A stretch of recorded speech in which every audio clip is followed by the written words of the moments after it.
لا إله إلا الله لا إله إلا الله لا إله إلا الله. Tiada Tuhan selain Allah. Nabi Muhammad. Jud lana bil matlub wal faraj mithla Ayyub wa bi farhat Ya'qub hina zalatil ahzan. La ilaha illallah. Tidak ada yang abadi, semuanya akan mati. Tidak ada yang kekal, semuanya akan pergi. Nabi Muhammad utusan Allah. Bin Nabiyil Ummi wa Khadijah Ummi wal Batulil Khatmi Sayyidatin Niswan. La ilaha illallah. La ilaha illallah. La ilaha illallah. Akhirat tujuan utama, dunia hanya sementara. Nabi Muhammad kekasih Allah. Al-Faqir al-Mahdar qa'iman bil ashar qailan ya Sattar jud lana bil ghufran. La ilaha illallah. La ilaha illallah hisni faman dakhala hisni amina min adabi. Nabi Muhammad kekasih Allah. Wassalatu daim ala nabi ibn Hashim adda man huwa qaim bil ibadah sahran. La ilaha illallah. La ilaha illallah. La ilaha illallah. La ilaha illallah. La ilaha illallah.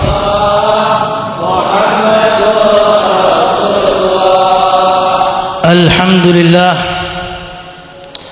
Alhamdulillah wassalatu wassalamu ala Rasulillah Sayyidina wa habibina wa tabibi qulubina Muhammad wa ala alihi wa sahbihi wa man ittaba'a sunnatahu wa iqtada bihuda. Ashhadu an la ilaha illallah rabbul alamin wa ashhadu anna sayyidina Muhammadan abduhu wa rasuluhu rahmatan lil alamin. Alhamdulillah, di malam hari ini kita dipilih, di malam yang mulia ini, malam Jumat, di tempat yang mulia, yaitu rumah Allah Subhanahu wa ta'ala. Kita berangkat dari rumah kita ke tempat mulia ini bukan karena kemampuan kita, bukan karena kesehatan kita, bukan karena belum hujan, tapi murni ini adalah gerakan hati yang digerakkan oleh Zat yang maha mulia, yaitu Allah Subhanahu wa ta'ala.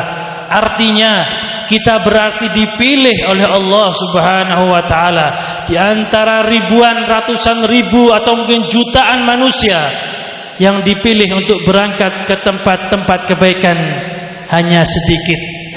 Maka bersyukur di atas segala-galanya, atas nikmat yang lebih besar dari nikmat sehat ini. Berangkatnya kita, maunya hati kita untuk menuju majelis ini nikmat lebih besar dari nikmat sehat. Karena sehat belum tentu berangkat, karena punya mobil belum tentu jalan, karena punya motor belum tentu dia akan berangkat ke sini. Ini dorongan iman. Iman itu ada dalam tubuh kita, tapi tidak tahu di mana. Ada di mana iman? Bu, ada di mana iman, Bu? Di hati. Di mana hatinya? Liver. Hah? Kalau sampean tanya ke dokter, dokter di mana iman saya? Tahu dokternya. Iman itu ada dalam jiwa kita, yang itu adalah sesuatu yang tidak bisa diketahui, tapi bisa dirasakan. Aneh. Tidak bisa diketahui, tapi bisa dirasakan. Seperti apa? Kalau saya contohkan seperti listrik. Kita lihat kipas berputar, lampu bisa hidup karena apa? Listrik. Kalau Anda buka kabelnya, kelihatan listriknya, Pak? Kelihatan, Bu? Kelihatan, Bu? Kalau dipegang, kerasa. Ya, seperti itu gambaran tentang iman. Tidak nampak mana listrik ini. Yang nampak kabel, tembaganya, plastiknya. Tapi ketika dipegang, kerasa. Bukan cuma kerasa, begitulah iman. Kalau listrik itu kuat, maka lampu akan terang. Tapi kalau listrik itu lemah, lampu akan redup. Ketika iman itu kuat, jangankan ke masjid, ke majelis, walaupun hujan tetap berangkat. Kenapa? Deres hujannya nih, deres. Ya, hujan lebat, tetap berangkat. Kenapa? Ntar lagi berhenti hujan ini. Kenapa ngomong seperti itu? Imannya kuat. Jadi dorongan untuk berangkat ke majelis ilmu kuat. Padahal sudah hujan, sudah deras hujannya, tetap berangkat. Tapi kalau imannya lemah, belum hujan, Bu, masih gerimis, ini sepertinya bakal deres ini. Ini bakal hujan deras ini. Kalau saya berangkat nanti basah baju. Belum hujan ini. Ini semua karena faktor iman, faktor kekuatan iman yang ada dalam jiwa kita. Kalau kita kuatkan iman kita, seperti listrik, kalau dikuatkan wattnya, voltasenya, maka akan terang lampu tersebut. Berangkatnya seorang ke tempat ibadah, berangkatnya dia untuk melaksanakan sholat, untuk melaksanakan dzikir, untuk mau bersolawat, itu bukan karena kesehatan mulutnya mau bersolawat, tapi itu semua faktor iman. Makanya dikatakan al-imanu yazid wa yanqus. Iman itu naik turun. Kalau seperti ini semangat ya yang hadir nih. Saya niat sholat, saya niat mau ibadah, mau solawat, tapi nanti ketika pulang, ketika di rumah, besok mulai lemes lagi. Makanya perlunya untuk istiqomah hadir majelis-majelis semacam ini bentuk pengecesan, bentuk ces isi daya iman kita. Orang kalau tidak pernah hadir majelis ilmu, ya, walaupun zikirnya banyak tapi tidak pernah hadir majelis ilmu, itu cesnya kurang. Ya, itu cesnya kurang, tenaganya kurang, karena ilmu ini adalah modal utama kita. Kita bisa ibadah bagus karena ilmu. Jadi kita tahu bagaimana meningkatkan kualitas ibadah kita, bukan cuma kuantitas, bukan cuma jumlahnya yang dilihat oleh Allah, tapi isi.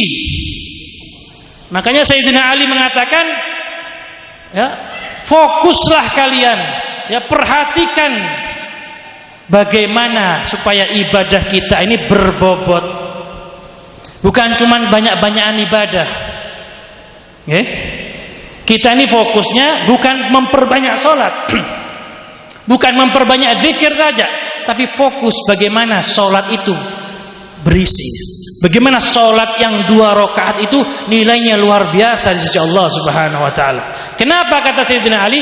Karena Allah itu tidak melihat jumlah, yang Allah lihat itu isinya.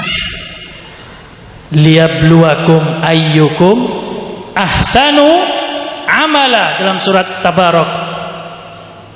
Allah ini ingin menguji kita untuk apa? Untuk mengetahui ayyukum ahsanu amala, mana di antara kalian ahsan, yang paling bagus, bukan aktsar, bukan paling banyak. Ya? Kalau paling banyak amalnya, bisa kita nilai yang paling banyak rakaatnya. Tapi Allah mengatakan ahsanu amala, yang paling bagus imannya, apa ya, amal ibadahnya. Jadi 2 rakaat dengan penuh khusyuk, dengan penuh tadabbur, dengan mengamalkan sunnah-sunnah sholat, itu lebih bagus daripada 20 rakaat tapi kilap. Khususnya terawih, kan viral dulu nih, sholat terawih tercepat. Niku malaikat bingung, kata Imam Haddad nih. Ternyata sudah dikasyaf sama Imam Haddad dalam Nasaih itu. Ya, malaikat ini bingung. Ini mau ditulis sholat apa senam aerobik ini? Ya, mau ditulis sholat tapi cepat, mau ditulis senam olahraga tapi sholat. Jadi yang Allah minta itu ahsanu amala, amal yang paling bagus. Ya, jadi sekarang ayo introspeksi. Kita lihat diri kita. Kita sudah melaksanakan apa selama ini? Apa ibadah yang sudah biasa Anda lakukan? Salat fardu, salat sunnah yang sudah biasa Anda kerjakan, jangan ditambah dulu. Tapi yang ada itu coba dikoreksi, perbagus. Ya. Ketika sudah Anda usaha bagus, baru nambah lagi. Baru nambah lagi. Karena percuma kalau banyak tapi kosong. Inilah pentingnya kita belajar majelis-majelis semacam ini, dekat dengan orang-orang soleh, supaya amal ibadah kita ini bernilai yang besar di mata Allah Subhanahu wa Ta'ala. Hadirin dirahmati Allah Subhanahu wa Ta'ala, sebentar lagi kita akan memasuki bulan yang mulia. Ini orang-orang soleh kalau sudah memasuk bulan Ramadan ini semuanya pada senang. Ya. Di Tarim itu kalau mau masuk bulan Ramadan, dikatakan di kitab, ya, kalau mau masuk bulan Ramadan kita lewat di gang-gang di kota Tarim di Yaman itu, ya, tempatnya leluhurnya Wali Songo. Itu semua orang tertawa, senang di rumah-rumah itu. Ya, mau masuk bulan Ramadan senang semuanya. Sebaliknya kalau mau keluar bulan Ramadan, tanggal 29 Ramadan, 28 Ramadan, kalau kita lewat di gang-gang kota Tarim itu orang-orang nangis, sedih semuanya. Kenapa? Ditinggal Ramadan. Kalau kita semakin senang nih, akhir Ramadan semakin senang sudah.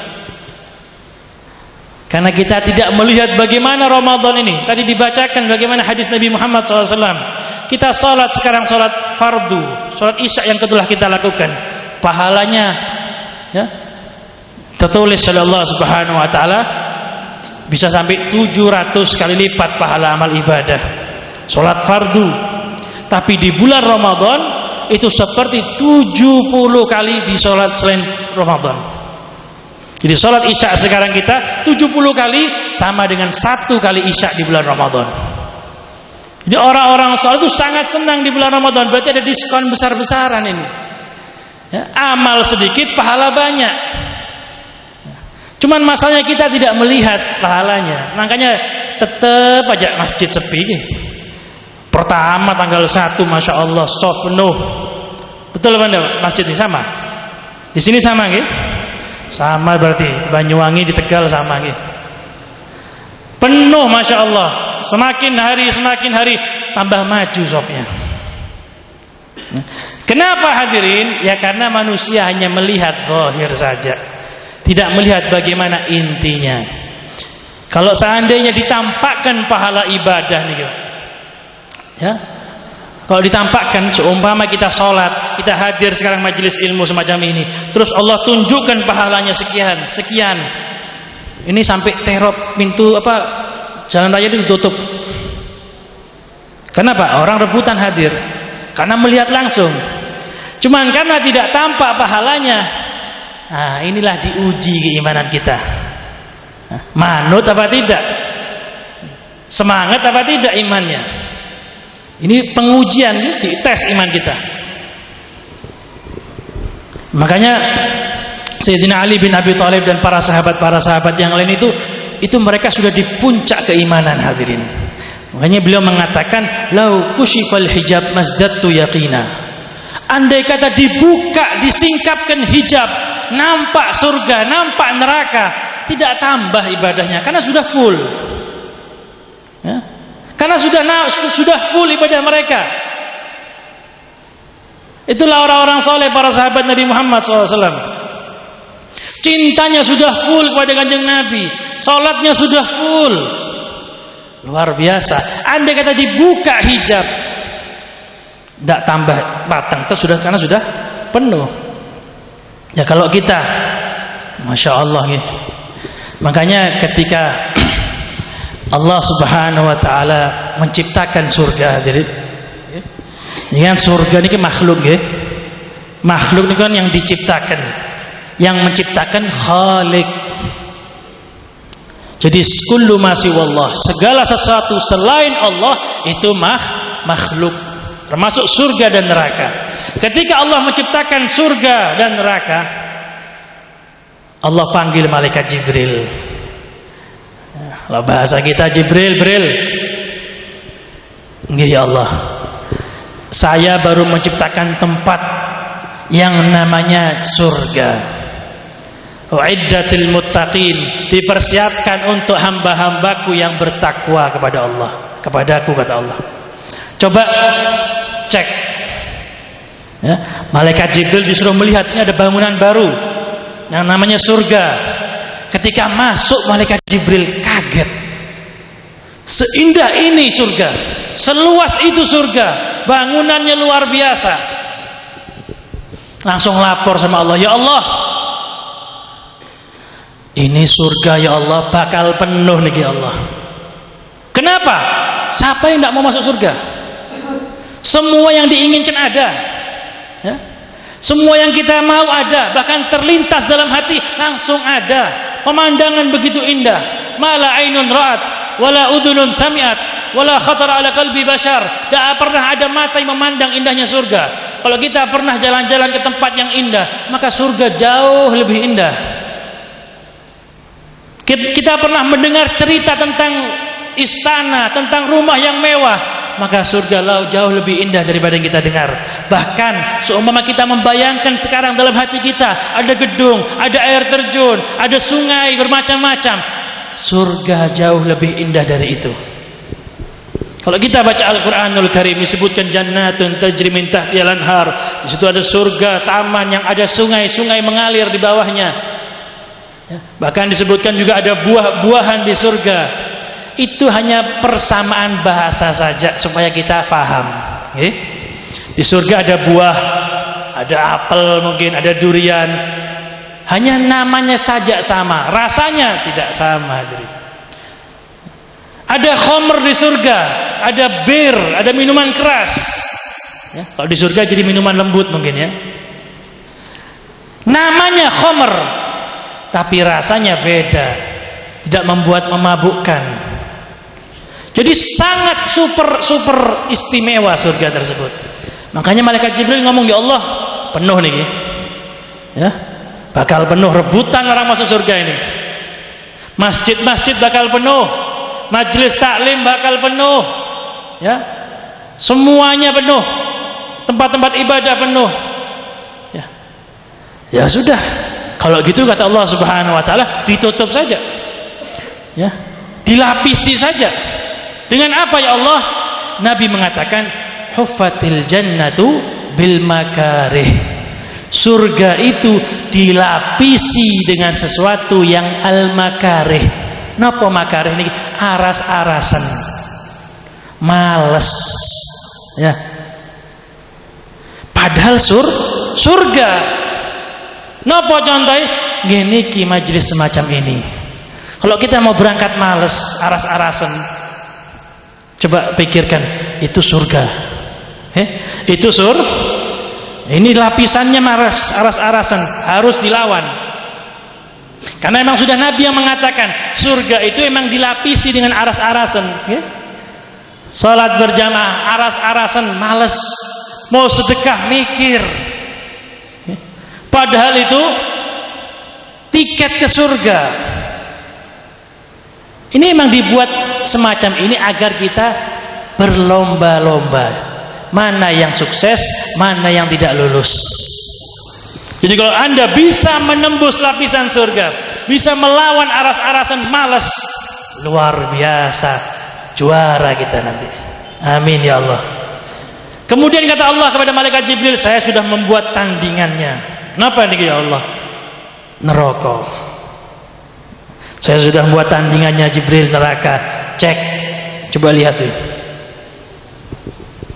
Ketika malaikat Jibril melihat neraka, hadirin, luar biasa neraka nih. Kita sering mendengar kata neraka, api, tapi pasti yakini api neraka tidak mungkin pernah kita bisa bayangkan panasnya. Kalau kita terkena cipratan minyak goreng sudah teriak, sudah kesakitan, nginjak potong rokok sudah loncat. Dan ini neraka jauh lebih besar panasnya. Belum lagi hewan-hewan di dalam neraka luar biasa menyeramkan. Belum lagi malaikat Zabaniyah. Malaikat Zabaniyah niki anak buahnya malaikat Malik, penjaga neraka. Ya. Itu malaikat Malik tidak pernah senyum, Pak. Apalagi malaikat Zabaniyah tidak bisa senyum. Memang didesain sama Allah tidak bisa senyum. Apa tujuannya? Untuk menambah siksaan buat penghuni neraka. Kalau kita masuk ke rumah pejabat, rumah presiden, terus disambut dengan senyum, enak apa tidak enak? Tapi kalau disambut cemberut, walaupun rumahnya bagus, kan tidak enak. Ini sudah neraka, cemberut lagi malaikat. Siksaan di atas siksaan di neraka ini. Hingga malaikat Jibril mengatakan, ya Allah, sepi nih ya Allah. Tidak laku neraka ini. Siapa yang mau? Panas, dibakar, disiksa, hewannya begitu luar biasa menyeramkan, malaikatnya serem-serem, ghilat, syidat, keras-keras malaikatnya. Sepi nih ya Allah. Ya, sepi, tidak payu neraka ini. Ya sudah, kalau gitu ditutup saja, dilapisi saja. Dengan apa ya Allah? Kata Rasulullah SAW, wa huffatin naru bisyahawat. Dan neraka niku dilapisi dengan syahwat yang menarik. Sesuatu yang menarik. Menarik hawa nafsu, menarik keinginan-keinginan semu, sehingga orang yang tidak bisa melihat dengan pandangan hati katut. Naudzubillah min dzalik. Jadi kita sekarang ini, ayo kita harus cerdas. Jangan hanya melihat casing. Ini model HP casingnya api. Casingnya harga yang jutaan, tidak taunya HP Cina. Casingnya mahal ini, 10 juta casingnya. Model HP yang 10 juta, tidak taunya HP 500.000. Kenapa? Karena dia hanya melihat casing. Sekarang ini zamannya imitasi, zamannya barang-barang dipoles-poles padahal intinya jelek. Jadi kalau kita mau melakukan sesuatu, lihat. Ketika Anda mau bermaksiat, berpikir ini maksiat enak, mabuk itu enak, narkoba itu enak. Iya apa enggak? Kata yang mabuk kan begitu, saya tidak pernah, alhamdulillah. Kata yang pakai narkoba kan enak. Cuman setelah itu sumpek, tersiksa dia. Hanya ketika maksiat saja enak, setelah itu tambah sumpek, gelisah. Karena salah alamat, karena hanya tertipu casingnya, bungkusnya saja, padahal itu neraka. Syahwat hanya menarik hawa nafsu saja. Makanya kata ulama mengatakan, ladzatul ma'siyah tadhhab wa yabqa iqabuha. Kenikmatan ketika bermaksiat, mungkin di antara kita ada yang pernah maksiat dulu. 1 hari yang lalu, seminggu yang lalu, sebulan yang lalu, 5 tahun yang lalu, mungkin di antara kita pernah bermaksiat. Ketika maksiat mungkin merasakan enak. Pertanyaannya, sekarang masih enak enggak? Masih terasa enggak enaknya dulu itu? Sudah hilang. Sudah hilang nikmatnya maksiat, tapi yang tersisa dosanya. Hati-hati. Siksaan menunggu. Cepat-cepat taubat kepada Allah. Mumpung masuk bulan Ramadan. Ya, kita masuk bulan Ramadan dalam keadaan bersih, dalam keadaan siap beribadah kepada Allah. Dan sebaliknya kata ulama, dan kesusahan, kecapean, wa ta'bud ta'ah, dan kecapean ketika beribadah, tadhhab wa yabqa thawabuha. Kita mungkin Ramadan tahun lalu ya, dalam keadaan haus, puasa, capek ya, berangkat ke tempat majelis ilmu dalam keadaan susah payah, kesel. Masih kerasa keselnya sekarang? Kita mungkin pernah hadir majelis malam hari, kehujanan, besoknya sakit. Masih sekarang sakit, masih terasa? sudah hilang sakitnya. Capeknya Anda beribadah sudah hilang. Apa yang tersisa sekarang? Pahalanya masih ada, tenang. Jangan khawatir. Capek Anda sudah dibayar. Pahala Anda sudah menunggu. Ibadah yang Anda perjuangkan itu tidak sia-sia. Semuanya tertata rapi dalam buku amal ibadah Anda. Oleh karena itu, kalau kita sudah tahu bahwasanya capeknya ibadah akan tetap terbayar dan nikmatnya maksiat itu hilang, ayo kasih semangat diri kita sendiri memasuki bulan Ramadan. Semangat untuk terus kita berjuang ibadah, ya. Jangan ditunda, jangan malas. Ingat, ini surga Allah. Jangan maksiat. Kenapa? Ini menuju neraka Allah, ya. Tujuan kita hanya satu, untuk mencapai surga Allah bersama Rasulullah sallallahu alaihi wasallam. Karena tujuan yang paling indah adalah bersama Nabi Muhammad sallallahu alaihi wasallam. Seorang sahabat ditanya, seorang ulama ditanya, "Sifli jannah." Sifatkan kepadaku bagaimana sih surga itu? Bagaimana sih indahnya surga itu? Kalau diceritakan kan panjang ya. Maka dia kasih satu puncaknya, fiha Rasulullah. Di surga ada Rasulullah. Di surga ada Rasulullah, wis. Dikasih yang paling inti. Ingin tahu kenikmatan surga apa? Di dalam surga ada Rasulullah. Makanya kata Al-Habib Ali Al-Habsyi, pengarang Maulid Habsyi Simtud Durar, akhlau khairus sahabah. Andai kata sahabat itu dikasih pilihan, ya, antara tetap di dunia melarat miskin, gitu, tapi bersama Rasulullah, atau masuk surga sugih kaya raya, di surga ada segala kenikmatan, maka pasti sahabat Nabi memilih melarat miskin tapi bersama Rasulullah. Bagaimana coba indahnya nikmatnya Rasulullah. Dipandang saja sudah nikmat, dilihat saja sudah indah Rasulullah.